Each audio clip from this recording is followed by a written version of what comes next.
So Dr. Rachi Joshi has an experience of 20 years in various development organizations. She is an alumnus of University of Mumbai and Tata Institute of Social Sciences and has a doctoral degree from University of Pune. She is presently Chief Thematic Program Executive in BIF Research Development Foundation and has experience of planning and implementing diverse development interventions for disadvantaged sections in rural India such as tribal women, small and marginal farmers, etc.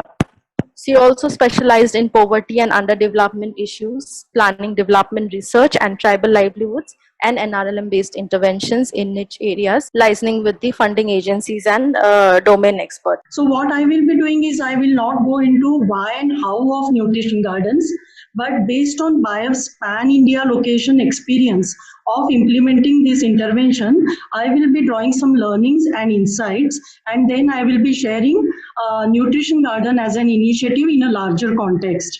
So the basically it is a part and parcel of overall holistic development programs, the livelihood programs and health and nutrition related programs that BIF has been implementing in pan India locations.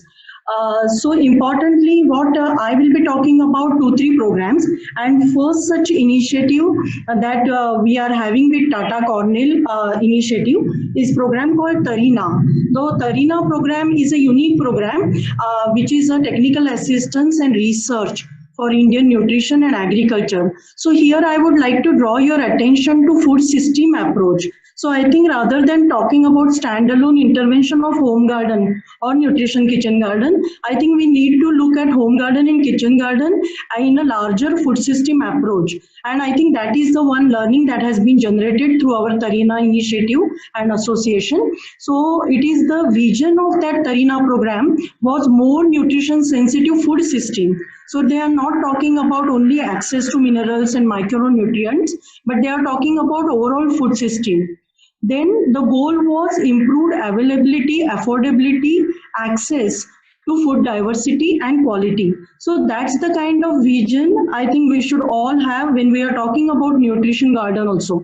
And from this kind of food system approach, how do we perform and how are we able to address the needs? So that is the kind of thing. So here we are talking about the nutrition sensitive agriculture, and within that also we are talking about improved affordability, improved access and improved diversity and quality of food resources. Under Tarina, we have introduced this as a very important component, and the main approach of that component was a focus. Yeah, please go to next.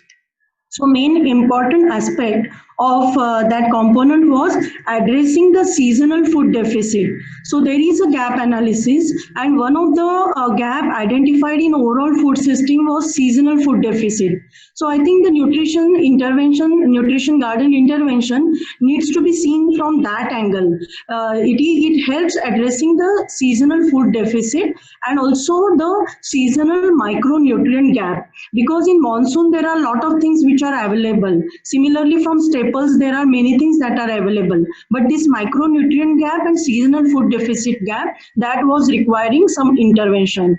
And here it is especially then women control over dietary diversity. So the nutrition garden is also seen from that angle, how it can involve the the gender sensitive approaches and overall women's control over the dietary diversity, which is very, very logical when we come to think of it. And next thing is homestead production for improving year-round availability of nutritious food on site rather than enhancing the market supply. So see, that is the one extreme solution of ensuring that enough is available in market. But are we all aiming at that? So these are some of the points to ponder that I want to throw upon through this presentation. So here what we are talking about is year-round availability. So that is also a very, very important, because we all know when we are working in the field, there are certain months when the food availability is critical. We have introduced this and we call it as a perennial nutrition garden, because most of the nutrition garden end up having only seasonal nutrition garden for various reasons. So the food system security scenario, this is one example because I will be talking about the success stories. So one of the success stories we have seen during the COVID was the typical vulnerability of our food system was like it could really all of us realize the vulnerability of existing food system. There was total dependence on mandis, but because of lockdown and movement restrictions, the food access was limited. Biggest challenge was to ensure the food delivery and food diversity because PDS was activated by government, but PDS could give only staples. And there was lack of continuous supply. Also, a lot of malpractices were adopted by the traders, and so the affordability, accessibility, and overall exploitation was there. And finally, it boiled down to affecting the overall food security and diet diversity. So during this, can we go to next, please? So during this COVID, we could realize like the interventions that we had introduced. So there are multiple benefits that it could provide. So the kitchen gardens that we had introduced in Tarina, which is in Munger district of Bihar, there are close to 4,000 families at the level where we have introduced this intervention, and there are 4 to 5 different types of fresh vegetables even during this period, which was more or less summer because March, April was summer. But since we are focusing on perennial nutrition garden, there were quite a few types of vegetables which were available. So I want to draw your attention that it not only fulfilled the vegetable needs of particular family, but the excess production they could sell in the village itself because the village mobility was not that restricted during COVID. So they could sell in daily up to 100 rupees they could earn. And not only that, but for their own consumption also, a lot of vegetable was available despite of lockdown. So this has also given them sense of pride.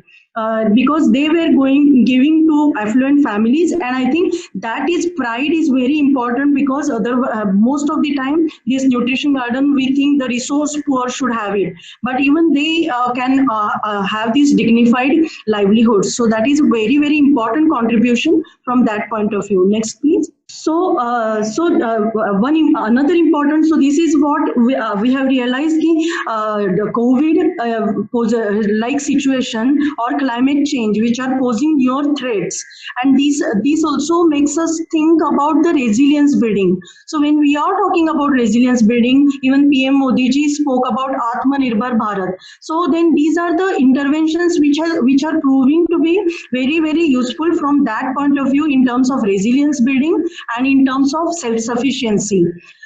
This is one important example. Another one I wanted to give in Maharashtra, long back what we had done was, this was a project started with the help of Tata Trust, and where nutrition garden was a typical intervention. But when we were working with tribals, we realized like there is lot of dependence, and they are getting lot of wild vegetables, and there are diverse wild vegetables which are still available in forest. But over the years, the forest base is depleting. Therefore, the degradation of natural resources, even these vegetables and the knowledge associated with these vegetables or food resources is kind of eroding. So what we focused was, we tried innovative propagation of some of these wild vegetables. You know, for example, Bahunia purpurea, I think it is available across central India now, and it is consumed by tribals. The tender leaves are consumed, and it is a small tree which has a tender leaves throughout the year. So I think that is very important, but all these year tribals were getting it from forest. So we have introduced that at the level of villages and in kitchen garden. So I think that has kind of helped two ways. One is domestication of wild species, and second one is also availability of tender green leaves throughout the year for the tribal families. And biotic interference has been reduced. So I think there are multiple benefits while focusing on nutrition garden, and we also popularizing the traditional dishes, because very important certain wild vegetables or the vegetables that are native or like traditional, the recipes are not known, then it is likely the next generation will forget about it.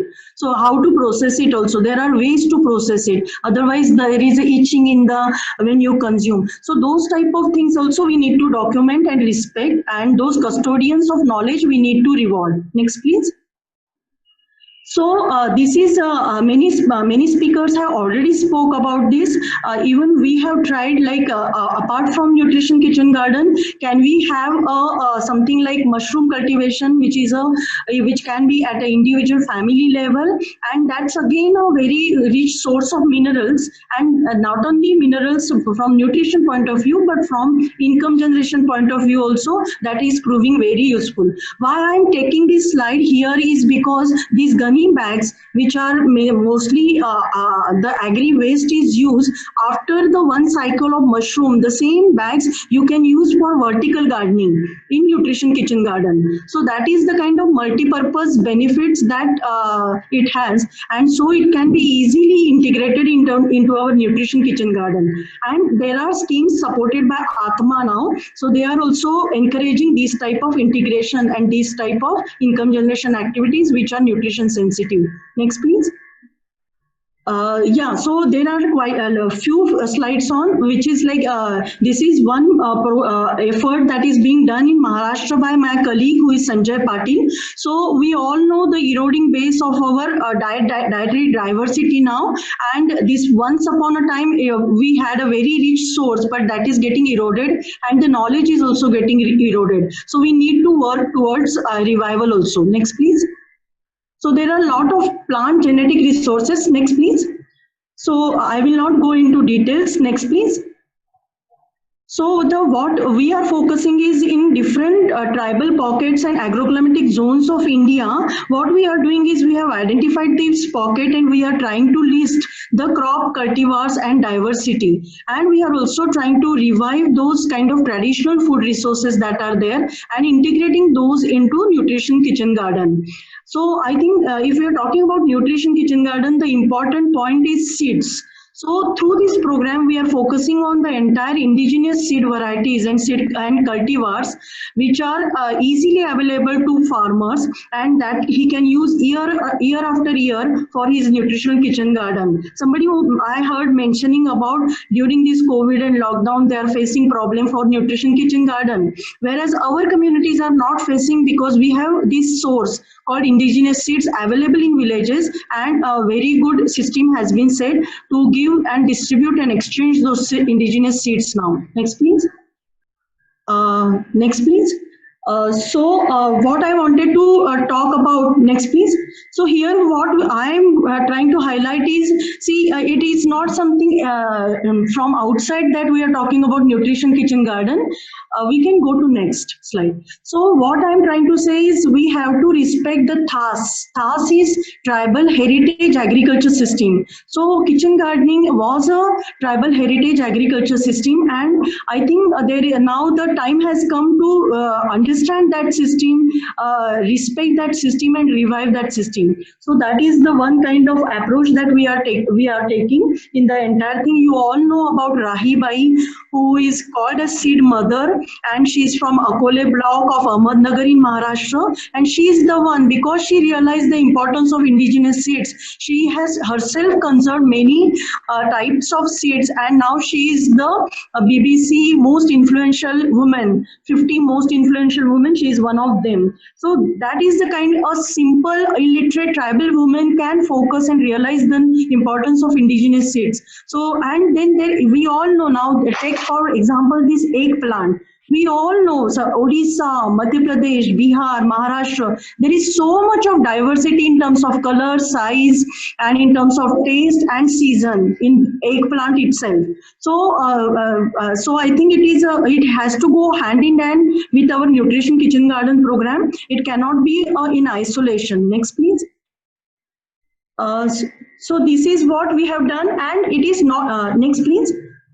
So this is, she's a Rahi Bai. You can see her, the one which is first picture, and this is the kind of example where we have to also think about the indigenous seed banks at the level of community. So community level seed bank also has to be part and parcel of overall nutrition kitchen garden intervention that we are talking about, and there are ways of storing these seeds also and testing their viability. So a lot of that traditional knowledge also needs to be documented, and there has to be system of exchange also, and there can be various participatory events to promote these kind of learnings. Next, please.